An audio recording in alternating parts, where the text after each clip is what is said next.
Ambience এখানে তৈরি করতে চাই।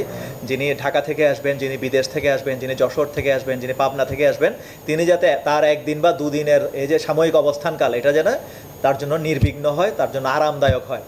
যেমন আপনি যদি এখানে কিটকেটে বসেন, আপনারা প্রায় বলেছেন, এটা সবাই বলেছেন যে আমাকে বাদামওয়ালা ডিস্টার্ব করে, আমাকে পানিওয়ালা ডিস্টার্ব করে, আমাকে যিনি বডি ম্যাসেজ করাবে ওই ছেলেটা এসে ডিস্টার্ব করে, যে গান শোনাবে সে এসে ডিস্টার্ব করে। আসলে আনইন্টারাপ্টেড 2টা মিনিট আসলে একজন পর্যটক এখানে পান না।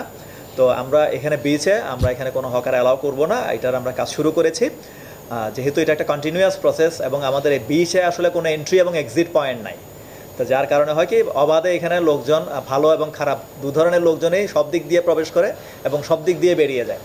আর আরেকটা বিষয় হচ্ছে এখানে কোনো আসলে টাইম নাই, এটা 24/7 চলে আর কি। তো যার কারণে হচ্ছে কক্সবাজার নেভার স্লিপস আমার কাছে মনে হয়। এই যে বিচ কেন্দ্রিক যারা আছে তারা আসলে কখনোই ঘুমায় না। আপনি ঢাকা থেকে যারা আসেন তারা হয়তো নাইট কোচে আসেন, তারা এসে সকালবেলা নামেন, হোটেল চেক ইন হয় কিন্তু আসলে 11:30-12টার পর থেকে। তো এতক্ষণ তারা কি করেন, যারা ব্যাচেলার আসেন তারা কিন্তু এই বিচ কেন্দ্রিক চলে আসেন, তারা কিট করে বসেন, এখানে সার্ফিং করতে থাকেন অথবা গোসল করতে থাকেন অথবা ফুটবল খেলতে থাকেন। তারা বিচ কেন্দ্রিক অ্যাক্টিভিটিসগুলো তখন এনজয় করা শুরু করে। তো এই জন্য আসলে আমাদের ডিউটিটা সবসময় চলে। এখানে গুরুত্বপূর্ণ যেসব পয়েন্ট আছে এই পয়েন্টগুলোতে আমাদের ফুড পেট্রোল আগেও ছিল, কবিতা একটা বোধহয় কবিতা চত্বর আছে, লাবণী পয়েন্ট আছে, কলাতলি বিচ আছে, সুগন্ধা পয়েন্ট আছে, ইনানি আছে, হিমছড়ি আছে, সবগুলোতে প্রচুর পর্যটক যান। ইভেন যখন সিজন আসবে তখন সেন্ট মার্টিনস কিন্তু প্রচুর আমাদের দেশি বিদেশি পর্যটকরা যান।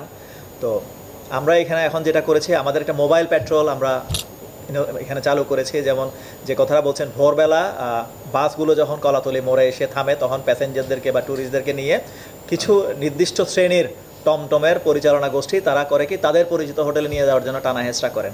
তো এই জিনিসটা রোধে আমাদের মোবাইল পার্টিটা কিন্তু ভোর 3টা থেকে কিন্তু ওখানে অবস্থান করে কলাতলি মোড়ে। যার কারণে 3টার পর থেকে যেসব পর্যটক আসে, বিশেষ করে সকাল 8টা 8:30 পর্যন্ত, এই টাইপের লোকগুলো যাতে ওই সময়ে কোনো হেনস্থার শিকার না হয়, তারা যাতে তাদের পছন্দের হোটেল মোটেলগুলোতে যেতে পারে, এই জিনিসগুলো আমরা সমন্বয় করছি। আমাদের কিছু ছিনতাইয়ের স্পটের এখানে নাম এসছে, ব্ল্যাক স্পট যেগুলোকে আমরা বলি, এগুলো আমরা চিহ্নিত করেছি। আমাদের ওখানে ফুড পেট্রোল পার্টি আগে থেকেই ছিল, এখন থেকে আমরা ওখানে মোবাইল পেট্রোলগুলো এখানে কাভার করে। তারপরে হচ্ছে আমাদের লোকজন এখন আপনি খেয়াল করবেন রাতের বেলা কিন্তু সবাই রিফ্লেক্টিং জ্যাকেট পরে ডিউটি করে, যেটা আগে ছিল না। এটা আমরা করেছি যাতে দূর থেকে তাকে দেখা যায়। সবার হাতে কিন্তু আমরা টর্চ লাইট দিই। আমাদের এখানে যেহেতু অস্ত্র দিয়ে আমরা ডিউটি করি না, আমাদের খালি হাতে ডিউটি করতে হয়, সেক্ষেত্রে আমরা আমাদের একটা লাইট থাকলে, জ্যাকেট থাকলে সুবিধা।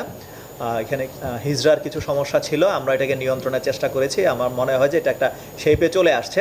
আমাদের যে ওপেন পর্যটন স্পট আছে এখানে আমরা কারো উপদ্রব আমরা সহ্য করতে রাজি না, এখানে আমাদের কোনো কম্প্রোমাইজও থাকবে না। আর হকার যদি না থাকে, আমি বিশ্বাস করি যে এখানে 90% সমস্যার সমাধান হয়ে যাবে। হকার না থাকলে মানুষ বিরক্ত হবে না, যারা পর্যটক আসেন তারা বিরক্ত হবেন না, এবং সবচেয়ে বড় কথা হচ্ছে তাদেরকে কেন্দ্র করে যে জটলাগুলো তৈরি হয় ওই জটলাগুলি থাকবে না। ওই জটলাগুলি না থাকলে পকেটমার, ছিনতাইকারী, এদের আনাগোনাটাও কমে যাবে। আর কিছু জায়গায় আমরা খেয়াল করেছি যে রাতের বেলা এখানে বাতি নেই, পর্যাপ্ত আলোকায়নের ঘাটতি আছে। আমরা এগুলো সংশ্লিষ্ট কর্তৃপক্ষের সাথে কথা বলে দ্রুততার সাথে এগুলো আলোকায়নের ব্যবস্থা করব। আর আরও কিছু বিষয় এখানে এসছে, যেমন আমরা কিটক্যাট, যে ক্যামেরা পার্সন যারা ছবি তোলে, সিজনে এগুলো আরও বেড়ে যায়, এগুলো আমরা তালিকাগুলো চেয়েছি সংশ্লিষ্ট কর্তৃপক্ষ যারা এদেরকে পারমিশন দিয়ে থাকে, ওই তালিকা পেলে আমরা তাদের বিরুদ্ধে অভিযান করব। আমাদের বক্তব্য হচ্ছে পারমিশনের বাইরে এবং ওখানে যে শর্ত দেওয়া আছে, যার যে ধরনের ব্যবসা করা উচিত, যে সময়ে যে ব্যবসাটা করা উচিত ওই ব্যবসাটা উনি করছেন কিনা এটা আমরা মনিটর করব। আমরা এখানে কারো কম্পিটিটর না, আমরা এখানে সরকারের বিভিন্ন সংস্থা হিসাবে আমরা কাজ করছি। আমরা সবার সাথে সমন্বয় করে একটা খুব সুন্দর একটা পর্যটন নগরী, পর্যটন শহর কক্সবাজারকে আমরা গড়ে তুলতে চাই।